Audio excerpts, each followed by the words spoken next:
Chris, thank you. It's an honor, again, to be able to speak here to this group. Especially, I don't like standing up there, so I'm going to kind of get that clicker and move around.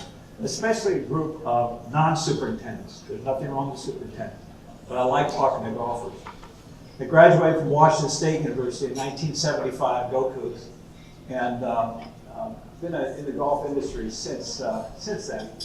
I spent 8 or 9 years at Seattle Golf Club as the assistant. Took the position for 6 weeks. The USGA came, and I said, well, yeah, I think I might want to do that. So I've been working for the USGA for 35 years. The end of September will be my last time. I'll be retiring at that time. But this topic that I'm talking about has got me fired up. And it's had me fired up for 30 years. It's had me fired up since I first started watching my mom play back at Long Beach Country Club and noticed she had to hit woods all the time. All the time.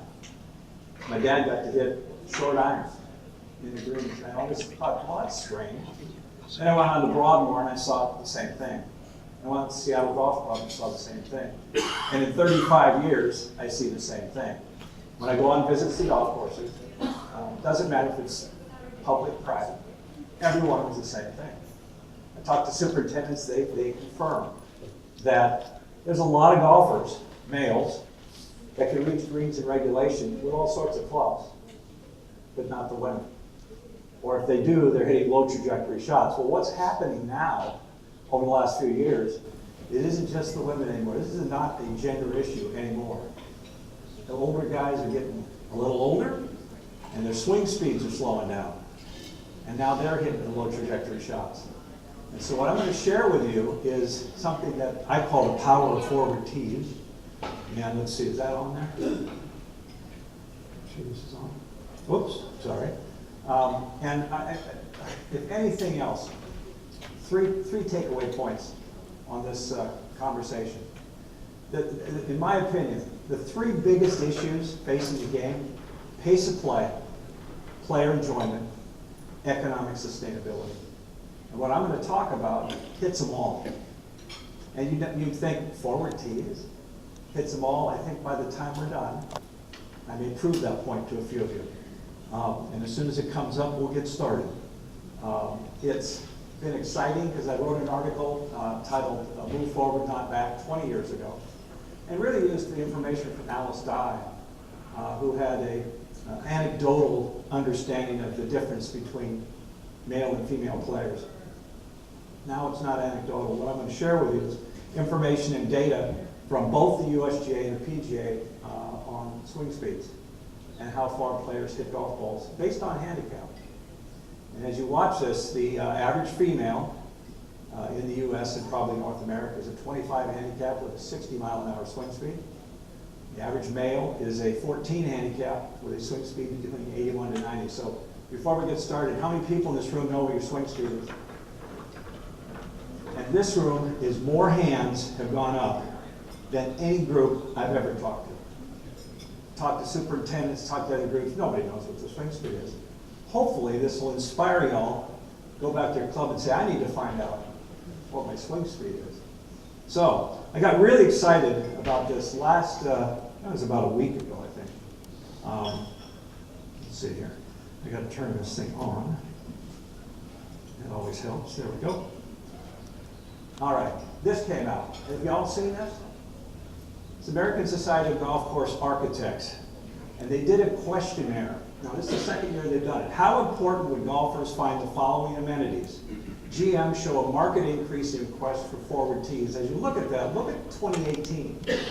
And the number one thing in 2018 was a dedicated short game practice learning area, followed by an enhanced practice range, followed by a tie of forward tees and an outdoor event area. Look what's happened. In 1 year, 70% forward tees. It's happening everywhere I go. And so it's exciting for me because it's something I've talked about for so many years, but it is being shown in the marketplace that this is happening. All right.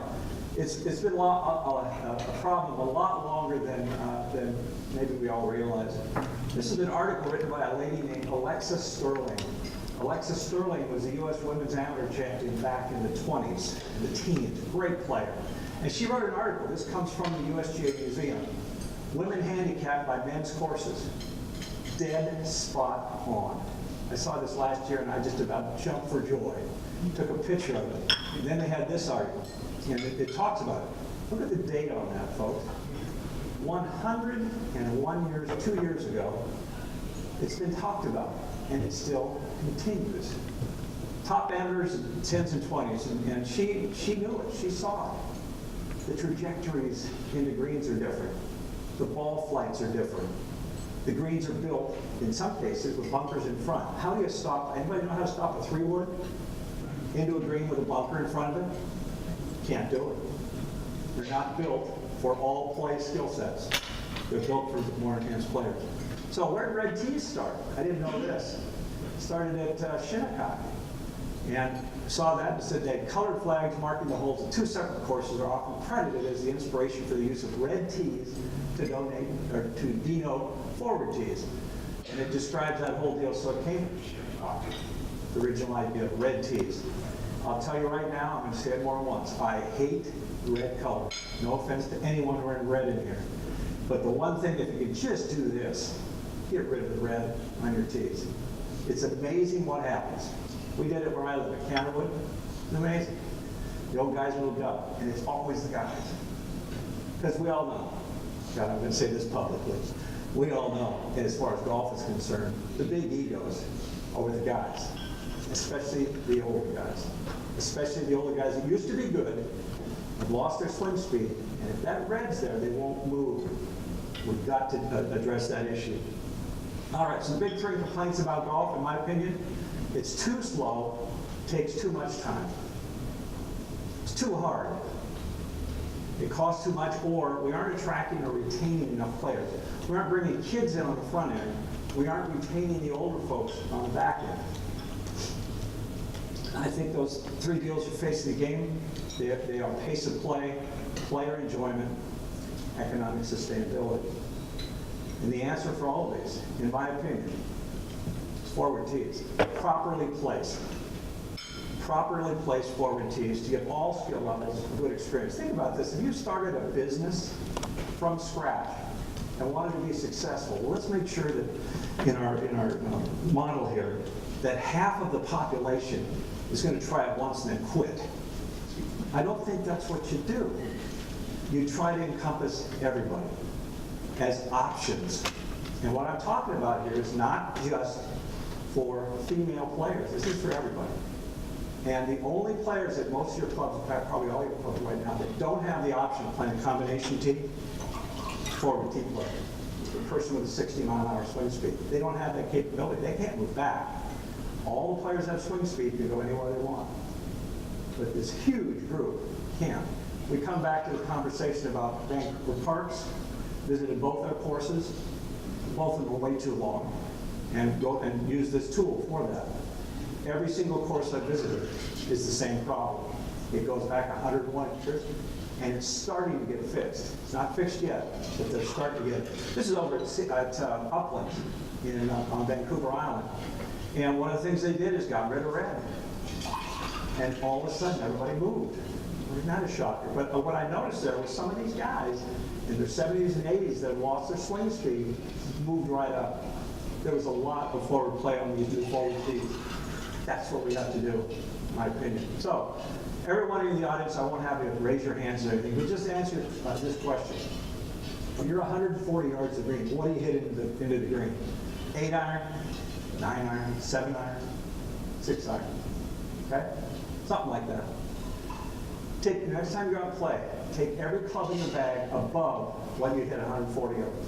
All of them. Your drivers, your woods, your long irons, your hybrids, all of them. Play the regular tees that you normally play. Okay? Go to the first tee, play the markers you normally play. At the end of the round, ask yourself this question: was it fun? Maybe, if you're into that type of beating yourself up. Was it too hard? Yes. Unless you think it wasn't. Was it a positive experience that makes you want to play again? And would you do it the rest of your life? I don't think so. Those of you that have an average male swing speed of 81 to 90 or above, welcome to golf with a 60-mile-an-hour swing speed. And I'm going to show you, Every golf course I go to, over 100 of them, it's always the same. Almost always the same. Question, is there a way to calculate where players should play based on their swing speed? There is now. A couple years ago I spoke to this group, and some of you have heard me speak before on this topic, but I have a tool that I've got put together by a couple of our guys on staff. But it's a compilation of information from the PGA and the USGA compiled on swing speed from thousands of players. So this data is good data, not made up at all. It's called a T calculator. It's based on the data derived from the PGA, thousands of players, based on a player's handicap. Its swing speeds for both genders are determined. I prefer not to get into this whole conversation on gender, but I'm going to show it to you, because there's some older seniors that have got those swing speeds down to 60s also. Once the yard junior course is entered into this tool, the results are eye-opening. They truly are. I'm going to show you some examples. Provide every golf course a chance to see if they are providing a good golf experience for players of all skill levels. The purpose of the calculator is to evaluate the distance of the forward tees and one other selected tee on each hole. The way I use it is, what holes, what guy, your regular guy players, what tees do they play? And then I put in the forward tees and do a comparison. Determine if the tees are properly placed for the intended skill level the golfer the tee accommodates. And then compare the forward tee, or the other selected tee, to another tee in order to assess if there's a proportional challenge presented to the two skill sets. Okay? So, here's the OGA golf course. This is the Oregon Golf Association course. And I know Troy Andrews back there at the home course. I've done this at the home course. It's the same thing. Again, I've done this at about 100 golf courses, and it always comes out the same. What you're seeing here on the left side is the forward tees at 5,398 yards. That's a little long for a forward tee. But the average blue player there at that golf course is playing at 6,307. That's a pretty long golf course for average. But the key to this whole thing are the two boxes, and this is where the PGA and the USGA come up with and determine that not every player fits in these categories, but as an average, this is where they fit. So on the female side, in the top box, you'll see that the average female pro is over 85 miles an hour, a 0 through 5, 81 to 85. You can see those boxes as you go down. So whatever your handicap is, you're probably in that area or close to it. But the key to that is down at the bottom, is that when you get down to a 25 handicap or under, it's about a 60 mile an hour swing speed. So that's what we based our number on, 60 miles an hour. On the male side, again, you can go down and look at it, and the average handicap for males is 14 in North America. So we're looking at 81 to 90 mile an hour swing speed, somewhere in that range, okay? So I'll tell you just real quick, I don't have the chart in here, but that basically tells us and shows that the average male player with a driver at sea level, without excess roll, with roll included, is 210 yards. So the next time somebody tells you, oh, I hit it 240. No, they don't. They average 210. They hit it 3-wood 190. They hit a wedge 100. That's the guys. And then there's increments in between for short irons, mid irons, hybrid long irons. But those are magic numbers, because 210 plus 190 is 400. It tells you your maximum par 4 for the guys should be around 400 yards. And if it's over that, they aren't going to reach it. The maximum for a par 3 should be 210. Okay, and the maximum for a par 5 would be 590. 580, sorry.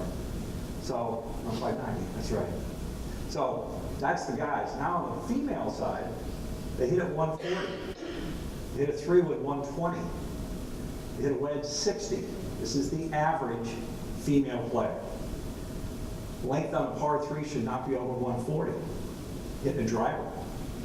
Length on a par 4 should not be over 260. Driver 3-wood.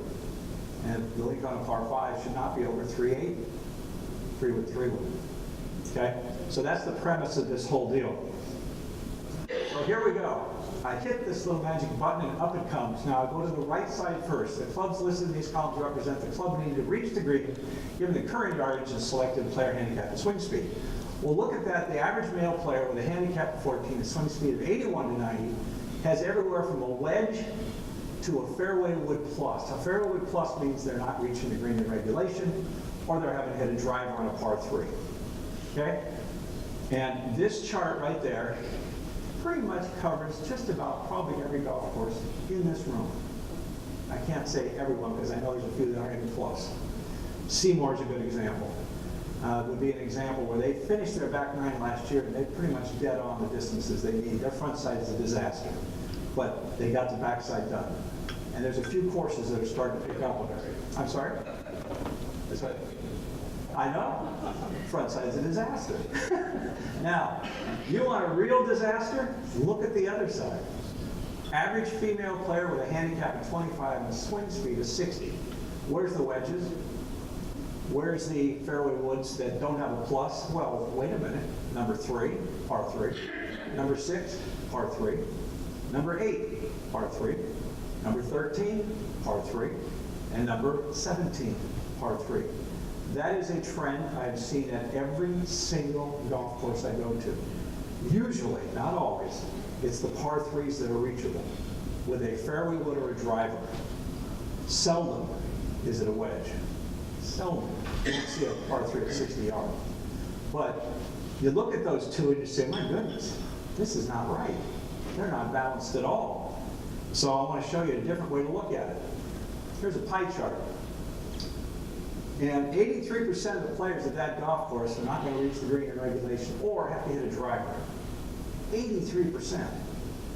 You got 11% that reach the green with a fairway wood. That's it.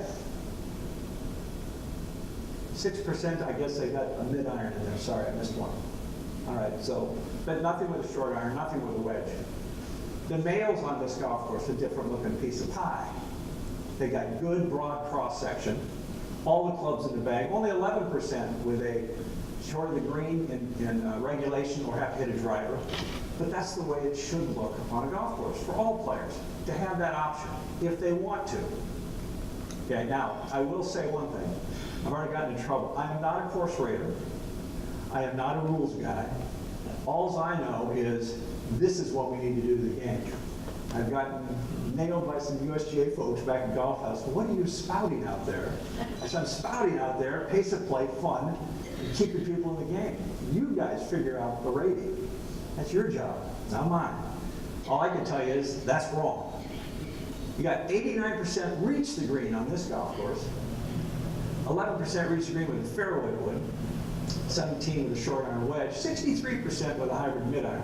So what that shows is, I don't know about you, but if I'm playing golf and I want to play again, I'm not playing that golf course. I'll play that one. It's hurting the game. It's too hard. You come out and play a course. So I asked the OGA folks, Barb Trammell, you have a lot of female play out here. No, not really. Of course you don't. The course is too long. If you want to have more play, you have to provide the option. All right. So what do you want if you want to match clubs hit into the greens in regulation on that golf course? It is 53.98. It's going to be 4,213. And what you're seeing here is a perfect match. Mid-iron to mid-iron, fairway wood plus, 5 yards too long, fairway wood plus, 265, all the way down. They're matched perfectly. And as soon as I show this to clubs, there's an epiphany moment. Wow, I always knew it was tough, but I didn't know it was that tough. Yes, it is. So it's a really neat tool to have. So which swing speed matches the current forward tees on this golf course? Well, this tool will do that too. Here we have a 71 to 75, which almost every course I go to, that's the tee, that's the magic number. Every now and then there'll be one in there. There was one in my visits, I did 5 visits this week up here in BC, and there was one golf course, that's who it's set up for, the forward tees. How many people at your club are 6 through 10 female play? And it probably won't fill up one hand. And 11 through 15 even. No. They're 25s, or sometimes up. That's what we need to get in the game, to have fun. So to show this as an example, there's that 53.98, and look at all the green check marks. Isn't that nice? With that swing speed. All those green check marks. It comes pretty close. They're pretty well matched. They aren't the same on every single hole, but there's lots of wedges and mid-irons, all sorts of stuff. So Most of the courses I visit, I see that when I go to that course. All right, here's some examples of other golf courses. This is the Kendrick Golf Course, a municipal golf course in Wyoming. Just happened to pick it up and I've never been to this course, but it's 5180 from the forward tees, and the whites are 6404. And here we go. Red X's mean not good. It also shows you how many yards you're going to be short of the green. So somebody said, wouldn't that be fun to play a par 4 and have your third shot 99 yards? Your third shot of the par 4 is going to be a hybrid long iron? I don't think so. So again, look at all these fairway woods. There's a couple of mid irons, fairway woods. They got one there, par 3. There's a par 4, that's pretty good. Par 3. A couple par 4s, that's pretty good. There's your par 3 again. And then you've got one hole here that's 24 yards and one's 5. Again, I see this on every course I go to. Here's the proportional disbalance of that golf course. They got 13 holes that are out of whack. The guys have 3. There's 2 there, there's 3 there. Look at all these variations. There's your pie. I'm going to choose that pie. I don't want to play that pie. That's not good. So the average male and female, the same clubs, they need to drop that thing down to about 4,255. Again, there's this magic number that I find at every course is between 4,000 and 4,300. That's it. It always seems to fall in that category, around that. And people look at me and blink. I mean, we thought our course was short enough at 5,000. No, I didn't close. And then you can do combinations with these tees and your current forward tees. And that's the whole idea of this. All right. So there's the balance on that golf course at 42.55. 3, 3, 4, 4, 6, 6, 0, 1, 4. And the pies are identical. And I'm telling you, when I go to golf courses to show this data, the reaction is pretty impressive. And it's happening. Golf courses are starting to do this. There'll be the occasional person, well, you know, it costs a lot of money. No, it doesn't. I'm going to show you how it doesn't cost much money at all. Very inexpensive. Tualatin Springs. Let's go down to the one we're at right now. Now, if you've been to a golf course that's short, this is it. It's got to be perfect, right? For males and females, it's 53.39 for the guys. Green checks all the way through except for 2 holes, number 2 and 17, which are par 3s. I've not played this golf course. Never been on the site itself, but 226 and 227 on a short course, that's a pretty strong golf hole. I would assume anybody that's played here, those are really strong. But even this golf course has got some differences. So here's your pies for this golf course. And again, that fairway wood is at 33%. The guys only have 11. They got 44% wedges. I don't see any blue color in there for any wedges into the greens at this golf course. So it's still not balanced, even though it's down in the low 4,000s, comparatively to the average guy. So what does it need to be? It needs to be 3,709. And that matches up perfectly, again, hole per hole, all the way across. You end up with a perfect match. So there's people that would say 3,709. Now, if you want to have proportional challenge for both sets, that's what you do. It's that simple. So please, as we get done here, you can send me an email. My email is Gilhuly, my last name, @USGA.org. Send me the name of your club, and I'll be happy to just do this for you. It's no big deal, and it's no charge either. There's a really unique thing. I'll do it for free. Yeah. All right. So that pretty much covers that tool and how it works. So now comes the question, well, where do they go and how much do they cost? Now, wouldn't you love to play this golf as a guy? I don't know if the average woman would like playing this. 2 yards in front. I can remember a great history of a great lady in golf, Idine Eilenfeld, used to be at Broadmoor Golf Club in Seattle. And, Idine's a great player. She's a senior women's champion, a tremendous player. I was a young kid with hair and doing my internship at WSU at Broadmoor. And I remember the first day I got there and I went around, watched all the players, and I watched for a week or a month or so. I finally went to Miss Eilenfeld. I said, Miss Eilenfeld, Your guys play this golf course at 6,100 yards, 6,000 yards. God, I see your women out here, all they do is hit 3-woods. And have you guys ever talked about forward tees? I'll never forget it, said a young man, as long as I'm alive, we'll never go any short of what we're playing at. It demeans the game, it makes it too easy. All the reasons a good player would give. So yes, ma'am. Thank you very much. I joined the USGA in 1983. Ran in Miss Eilenfeld in 84. We had a U.S. Women's Amateur at Broadmoor that year. She remembered me, and I said, so have you given any more thought? I got about that far in the sentence. No, we're not doing forward tees. This man, she's a coach at the University of Washington. I said, got it. And now fast forward 20-some years to the Women's Senior Open in 2006 at Sun River. Mrs. Eilenfeld said.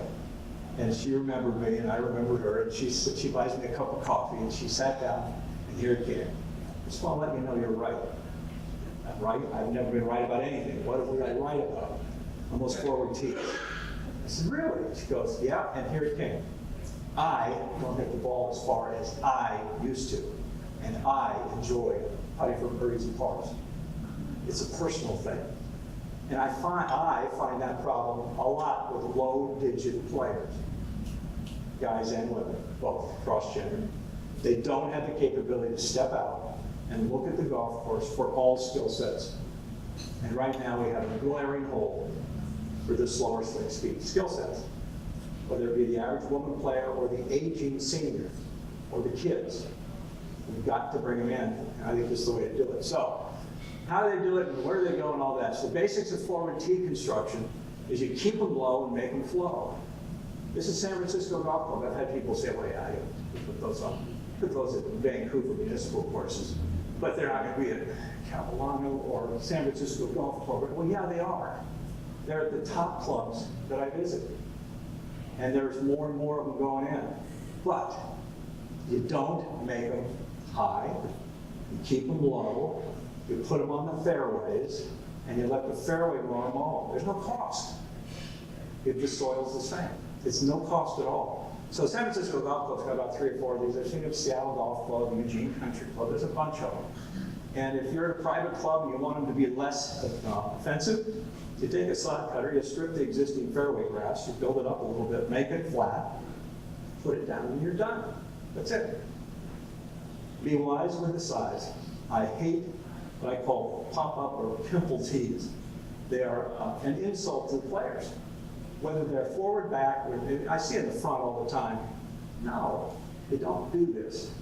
You keep them low, and even if they're in the rough, but they've got to be done right, and they need to be done big enough. Don't make them under 500 square feet of usable area. Why? Because I know in the future, more and more players are going to use these tees. Because we don't gain swing speed as we get older, we lose swing speed. And you'll start to see players, both genders, moving forward. I can't tell you how many courses, one in particular, Glendale in Bellevue, Washington, it's a private club there. They built these forward tees and they put in small tees like that. It took 13 years and had to resurface them. Why? Because they crowned. Why? Because they got more play. It wasn't the Niners anymore. It wasn't just the women playing. The older guys moved up. And they had crown tees. They had to make them bigger and rebuild them. So I just warn people in advance, make them big enough. 500 square feet on the top, at least 750 on the sides so that it flows into your contour. They're really no more than 4 to 6 inches high. And they're flat. They got to be good and flat. Don't toil with the soil. Sand is usually the component everybody uses. If you haven't top dress fairways and have 5 or 6 inches of sand, don't build them out of sand. If they are top dress fairways, then yeah, you can put a lot of sand in. They have to drain well. There has to be a sand component, but you don't build these things out of virtually different soil than what you've got. Because you don't want to change your irrigation program, you don't want to change your fertilizer program. You don't want to change anything. You want to mow your fairway bush, you want to keep your costs down. The only cost, when done properly, on fairway tees is the guy has to get off the mower and move the markers. That's it. These things aren't expensive to maintain at all. And then red is dead. I've said it before. I'm seeing more and more courses, this is gone. One of the courses I went to, we had a conversation this past week. 2 of them have already taken them out. They still exist, but one is actively looking at taking the reds and putting them where they belong on the back tee, taking the back tee, black tees, and put them in front. Do that at your course and watch what happens. They did it at Mayfair Lakes a couple years ago, an article in the paper about it, and instantly pace of play improved. Why? Senior guys, they moved. It's just crazy. That's the way golf is. All right, so give you a couple of examples here. Eugene Country Club. It was actually constructed 6 years ago now. And what they did is 4 of the tees are on the fairway at the upper picture, and then 7 of them are in the roughs. That is extra maintenance if they are put in the roughs. They also use perennial ryegrass sod, and with the knowledge that it's in Poa-annua country, the Poa is going to take it over. I would tell you to take the sod off the fairway and put it back down. Just let it blend right in. It's going to be Poa up here. But 5 years ago, 6 years ago, outside contractors put 11 tees. They had 3 on the fairway, and 8 in the roughs. Low profile, matching the sandy soil that they've had. The cost was $35,000. So a couple $1,000 bucks, $2,500 per tee, outside contractor. Did a great job. Pace of play, though, I talked to the pros. Their pace of play improved 10 to 15 minutes per 9. Because all of a sudden, the 5,500-yard forward tees, they dropped down to about 47. The older guys moved. Everybody moved forward. And it all of a sudden fit from walking from tee to green. They didn't have to walk back anymore. And it was interesting talking to those guys. And that's why I know that pace of play will be improved on your golf course if you put in this extra set of tees. And then they retain multiple, this is why I know economic sustainability. These guys said, oh yeah, we had 6 or 7 guys that were ready to go. They were ready to go at 5,500 yards, too long. Yep, that's right, it's too long. Their swing speeds are slower. All right, this is a public golf course in Gillette, Wyoming, Dwayne Dillinger. I visited this golf course, let's see, a very limited female play. And their forward tees are pretty long, but it's also at altitude. Visited last September, on the 27th of September. We reviewed the current forward tees. They used the tee calculator for where the new tees need to go. Proposed in their golf course, because it's at altitude at 4,490. This is easy, the longest course of all the ones that I've done, because it's over a mile high. It's pretty high over there in Gillette. They completed this, though, in-house. And you're seeing the guys that did the work. They used existing sod for the tees. They had 5 workers that took 8 hours per tee. The soil matches the native soil. Total cost was $600 a tee. It is not expensive to put in forward tees. It's a reason that people will give you, but it's not expensive. It really isn't. As of November 28th, now you look at that, September 27th and November, 2 months, they only had 2 tees left. Dwayne told me he could build a tee in a day with 5 guys. Now this is a cold climate.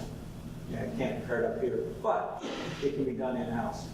It can be done at a very low cost, especially if the sod's off your own property. And he said that the women are extremely, can't wait.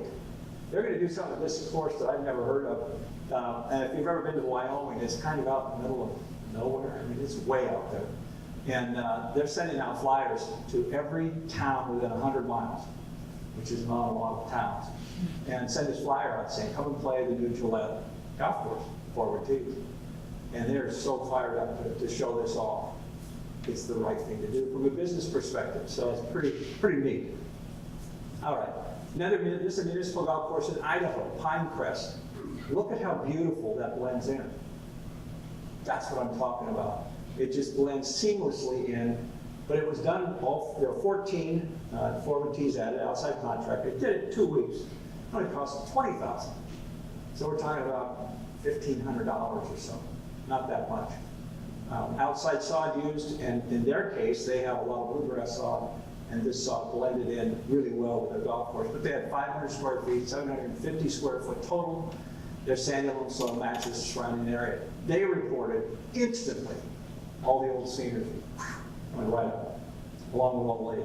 It's just instant, and faster pace of play, more player enjoyment. They just love it.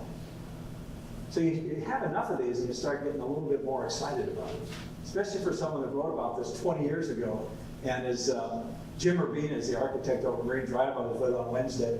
He says, yeah, I bring this topic up all the time, and it's just you get a punch in the gut.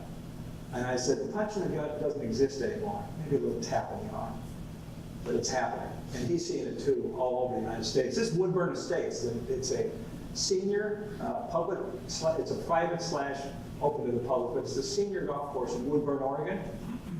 The outside contractor in 2017, 18 tees added with new sod. They didn't listen to me. They put in the sand, and they do have some drainage and irrigation issues with this sod and fertilizer, but $30,000 to build all 18 of them. Again, the cost, not that much when you're talking about construction. Completed it within 1 month, and previous forward tees were at $5,065, right? Current forward tees are $4,064. You think, oh my goodness.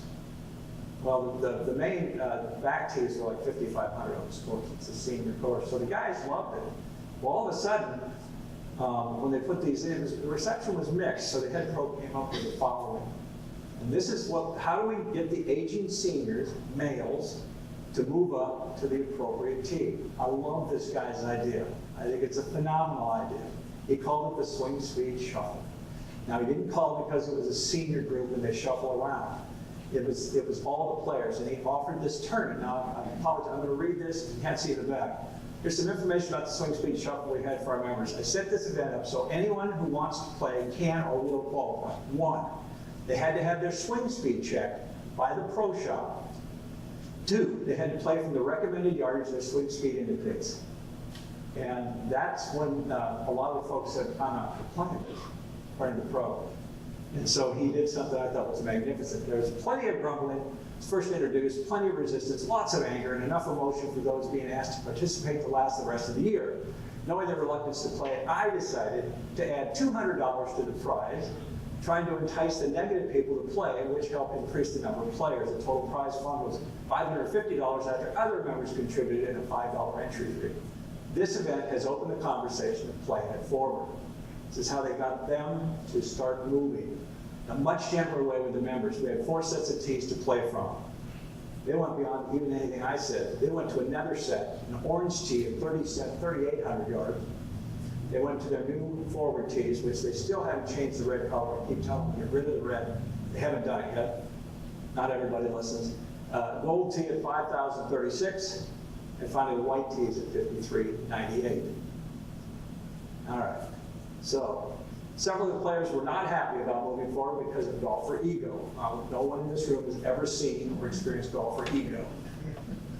Just look to the back tee, you'll see it. The thought of putting for birdies and pars eludes them. Some I know are sandbaggers. If their handicap goes down 2, they're campaigning and whining for days asking that a score be removed. That's not how that works. 5, this is what I like. 5 of 14 men who should be moving forward get it, and will be doing so at any time. They really like it, gain more confidence by doing so. One of the men groups, the player at the red tees, commented that he was a different golfer from the red tees. He even started calling his shots. There was plenty of fun, banter in the shop. When that group came in, he really enjoys playing from the red tee. It's a slow way to get him moving. Of the 17 women who participated, 1 is happy she was able to move forward 1 tee. She played a great round and won. Well, what a shot. I'd be happy too.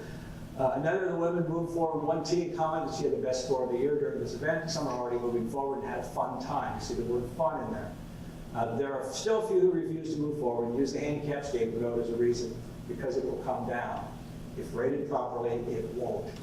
In general, the event was a success, and the exception of a few, everyone enjoyed it, had fun, and I love that last part. Asking when's the next one going to be. That's how you do this. Introduction. All right. Let's go to another thing that I really promote all the time. I've got till 2:30. Is that right, Chris? Right. Yeah, okay. This completely eliminates male, female, good player, the whole thing of I have to play the white tees, or I have to play the senior tees, or I have to play the women's tees, or I have to play the championship tees. You just get rid of the colors, totally. Go to numbers. This is from Denver Country Club. And it's been there, they eliminated colors about 6 years ago now. I forgot to update that, so it's been 6 years. I found out they weren't the only ones in the Denver area that has eliminated. Has anybody eliminated colors up here in the audience that you know of? Okay, you will. Several others are noted in Colorado, Wyoming, and Canada. Where in Canada? Calgary. I asked this question at a Calgary golf turf conference this past fall. At least probably 10 to 12 hands went up. So they've adopted this. Why? Because they noticed that when they did it, all of a sudden, they weren't the ladies' tees. They weren't the senior tees. They were just 1, 2, 3, 4, 5, or 6, or whatever you've got. Start with 1 on the forward tees and work your way back. Seniors will move forward, I guarantee it. I'll buy you a beer if they don't. How's that? Now, I'm not going to give you my phone number or my address. But all right, so here's my observations from all of this. Virtually every golf course tested. There are actually over 100, and I just did 5 more of them on the trip up here. Have 10 to 14 holes that need forward tees, with the exception of Seymour, which was only about 5 or 6. So they're halfway there. Par 3s are usually the only holes that can be reached in regulation from your current forward tees. Every golf course tested is proportionally more difficult for those with less swing speed if they're playing the forward tee versus the average male. These optional, and I say optional because I've had people say, well, you're going to force us to, we're not forcing anybody to play anywhere. They're just optional. Forward tees are good for the game. They are. They give everybody an option. Pace of play has improved when forward tees are added. That is 100% at every club I've been to. I'll ask the golf pros, the superintendents, everybody. It's always the same answer. 100% pace improved.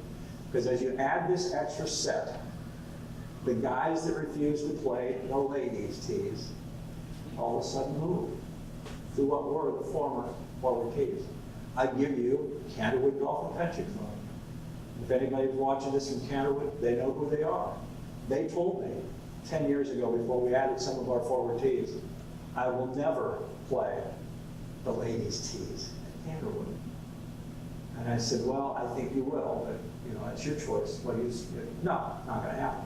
We put in a full set of forward tees, and now I know that all my friends right now are playing the green tees, which used to be the old forward tees. It is a different color. They've lost their swing speed over 10 years. They're all playing them, and someday they'll play the silver tees. That's our current forward tees. Or they'll quit. I hope they don't. I want to play the golf course. So pace of play is improved. The cost of construction is not high. It is not a good reason to not do this. When red is removed, the forward tees, from the forward tees, the men will move up. I've seen it on a lot of clubs, golf courses, public, private, doesn't matter. I've seen it. I am absolutely convinced. Now, will they all move? No. But it'll happen. Let's be patient. It'll happen. Pace of play, player enjoyment, and economic sustainability are improved with forward tees. They just are.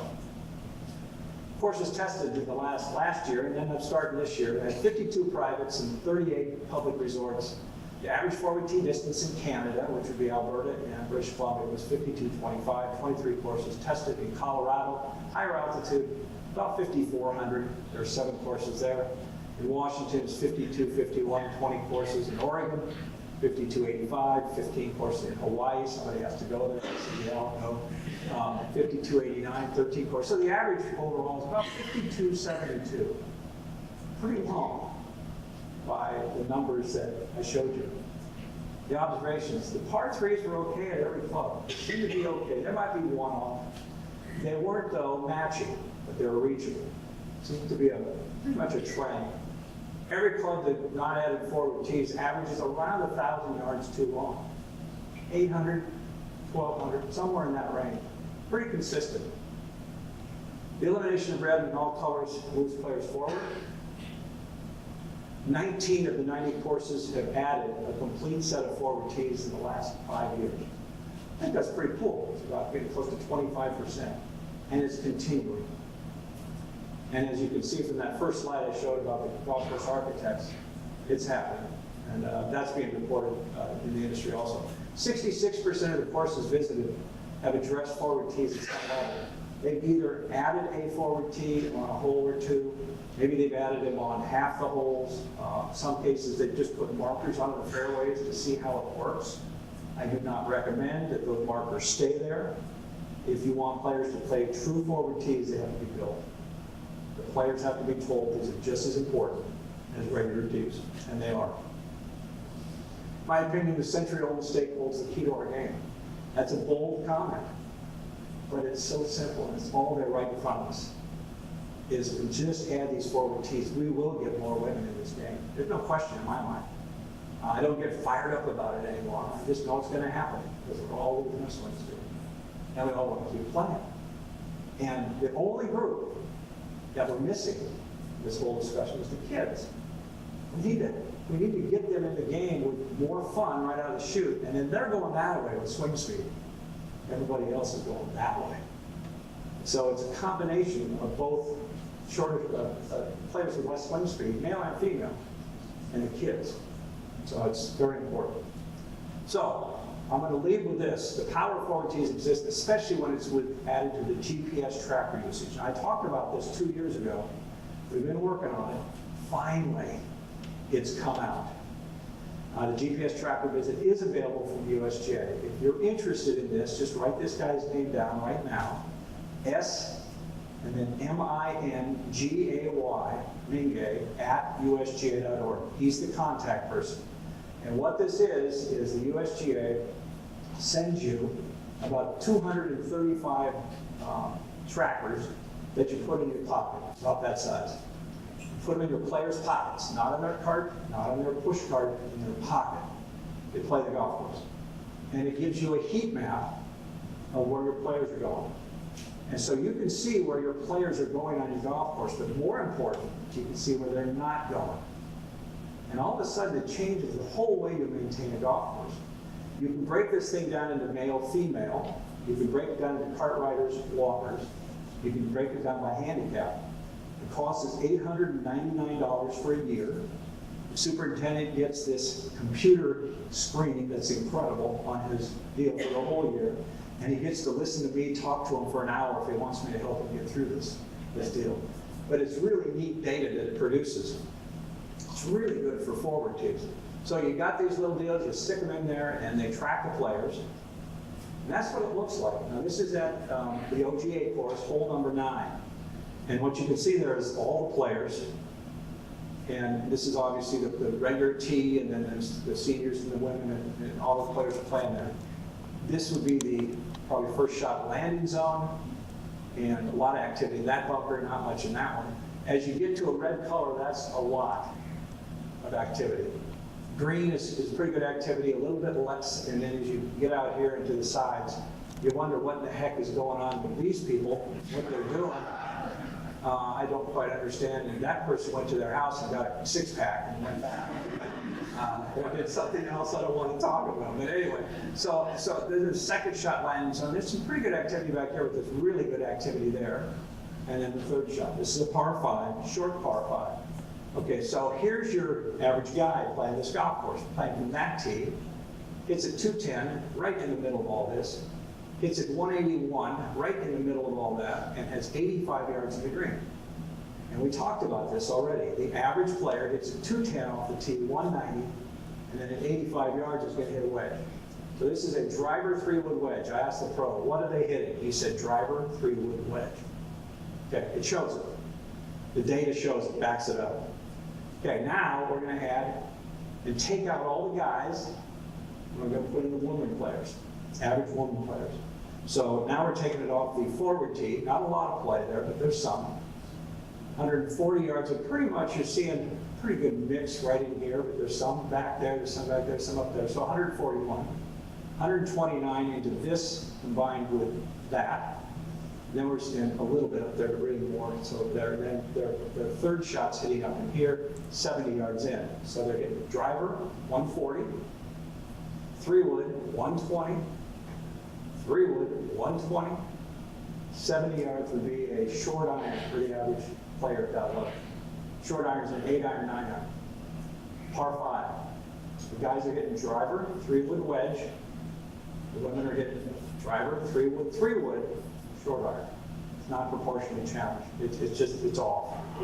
And it shows that. So where should the tee be? Right there. Look at this. That's a big difference. You're essentially saying the tee should be about where they're hitting their drives. That's right. 140, 120, 59, 60 yards is what they hit a wedge. Driver 3 with wedge. That's where the tee should be for that player of that skill set. Well, here's where it really gets neat with this tool. The cost. Now, this is based on average.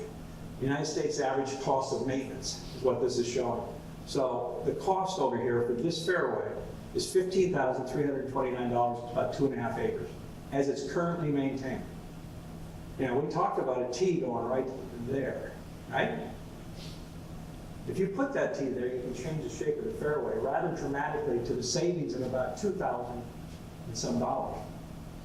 Now, where's the savings?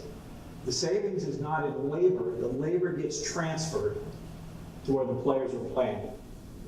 Bunkers, greens, whatever you want to put the money into. The savings it really comes from materials, gas costs, fertilizers, all of that, equipment wear.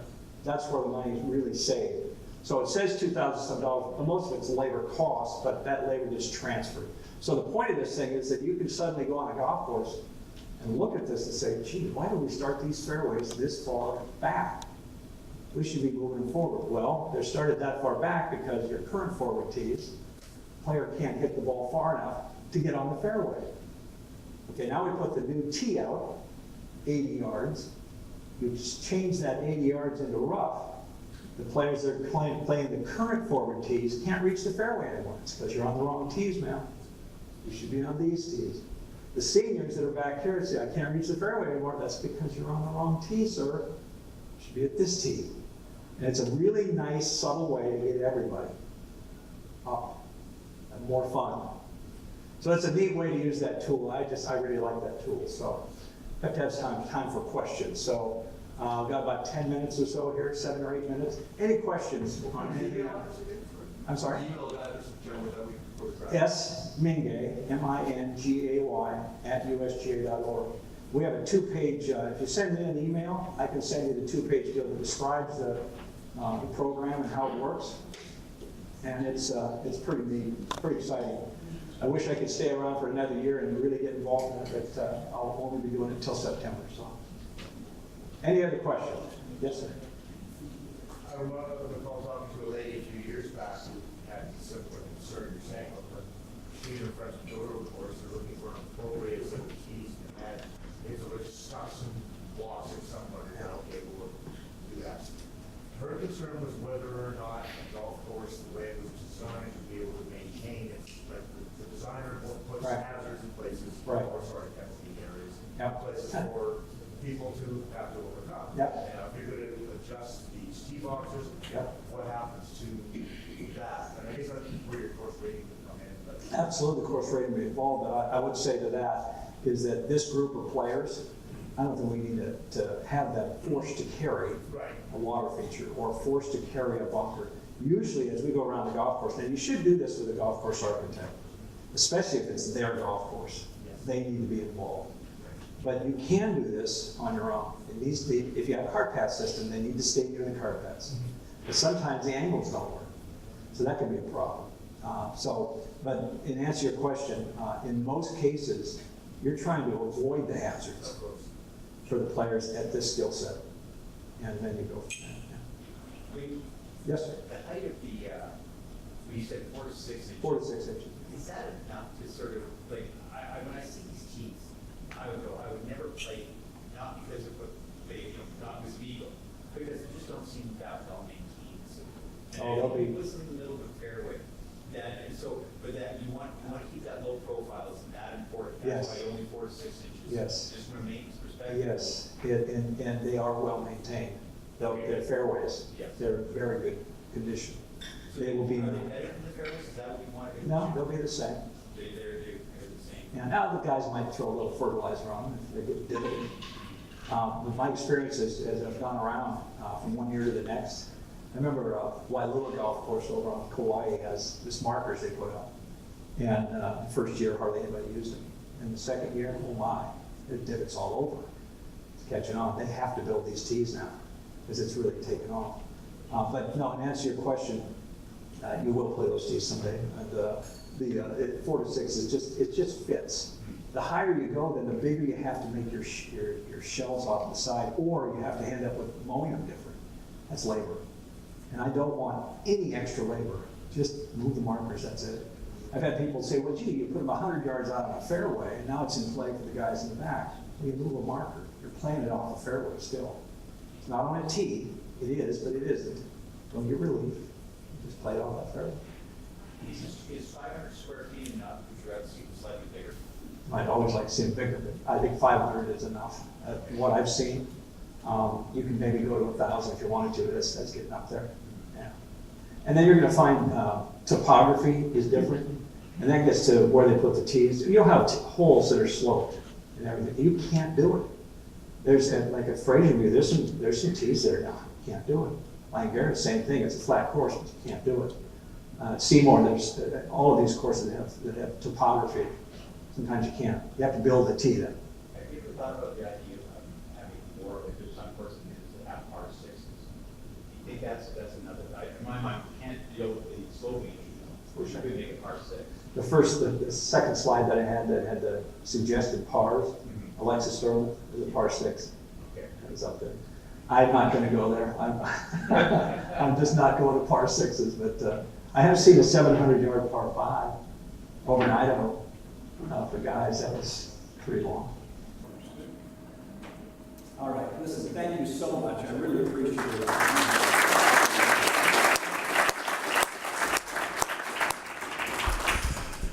Thanks, Larry, and a couple of things. Larry and I will be doing the official Larry Gilhuly farewell tour to British Columbia this spring and summer. So we will be on Vancouver Island on May the 13th for a 4-hour seminar on Victoria Golf Club.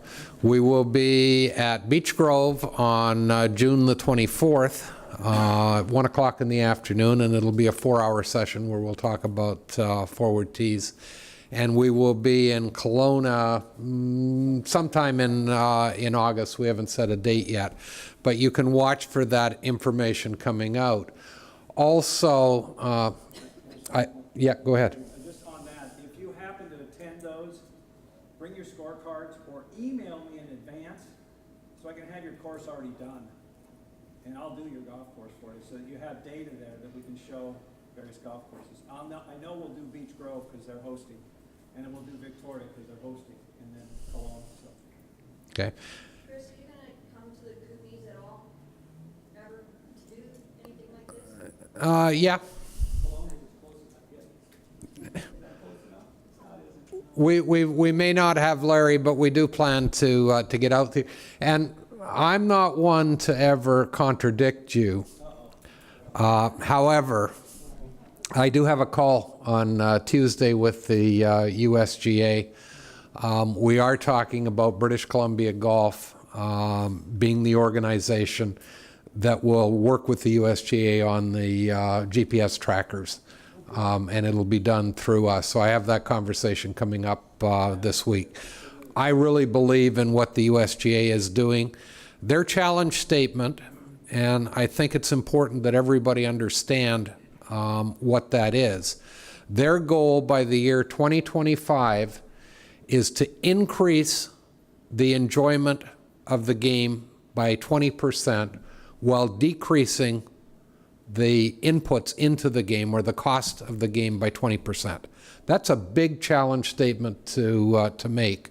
But I think that they're doing it the right way because they're doing it based on science and they're doing it based on the information that you see presented here today. It's not, well, we think that this would be better. This actually works. So again, thank you very much, Larry. We are making another donation to the Canadian Blind Golf Championship in Cranbrook in your name. So we thank you very much for coming up. Somebody snuck into the back. He got stuck in Victoria this morning. I would like to introduce Joe Higgins. Joe is another one of our, who sits on our adaptive golf committee. Joe has, I believe it's cerebral palsy. And he's a wheelchair basketball coach, so he's got the coaching background to go with everything else. His wife Louise is an amputee golfer, so we will have some expertise within the associations to help clubs manage whatever they need to do in order to make the game more inclusive for everybody that's here. Finally, just before we end, I would like to acknowledge and thank a long-term volunteer. This gentleman has sat on our zone council for a number of years. He was on the board of British Columbia Golf, representing the zone for a number of years. He has now stepped back down to the zone council, but I would like to recognize the contribution that Jim McKinnon from Fort St. John made to the association. We have a gift because now you'll have some more time to play golf, Jim. So I'd like to invite Michelle to come forward. Jim, if you'd come forward, we'd like to present this golf bag to you.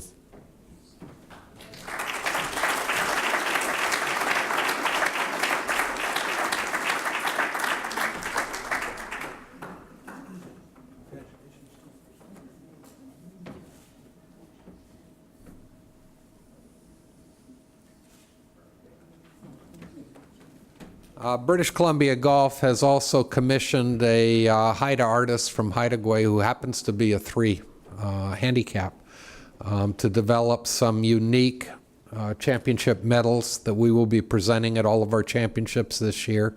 That is not one of them because they didn't get done in time. But we will have a medal for you as well, Jim, just to recognize your contribution. I hope everybody gets a chance to see these medals. They are absolutely stunning. And we're very fortunate that we could have them made. That's pretty much everything for today. I thank everybody for their attendance. And please, let's get out on the golf course and enjoy yourself this summer.